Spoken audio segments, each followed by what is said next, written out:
নানা অনিয়ম, কারচুপি ও সহিংসতার অভিযোগ এনে গত ৩০ ডিসেম্বর অনুষ্ঠিত একাদশ জাতীয় সংসদ নির্বাচন প্রত্যাখ্যান করে বিএনপি ও ঐক্যফ্রন্ট। এরপর গত ৩রা জানুয়ারি দল ও জোটের প্রার্থীদের ঢাকায় ডেকে অনিয়ম ও কারচুপির আসনভিত্তিক তথ্য চাই বিএনপি। একই সঙ্গে দেয়া হয় চিঠি। তারই প্রেক্ষিতে তথ্য উপাত্ত জমা দিতে শুরু করেন বিএনপি, ২০ দল ও ঐক্যফ্রন্টের প্রার্থীরা।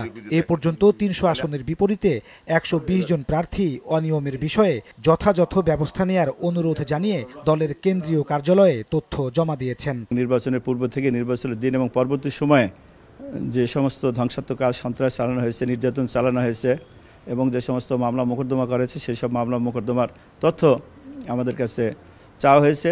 আমরা সেই সমস্ত তথ্য উপাত্ত সংগ্রহ করেছি। উচ্চ আদালতে নির্বাচনে নানা অনিয়মের অভিযোগ তুলে ও একাদশ জাতীয় সংসদ নির্বাচন বাতিলের আবেদন জানিয়ে শিগগিরই মামলা করা হবে বলে জানান বিএনপির ভাইস চেয়ারম্যান ও আইনজীবী ব্যারিস্টার মাহবুবউদ্দিন খোকন।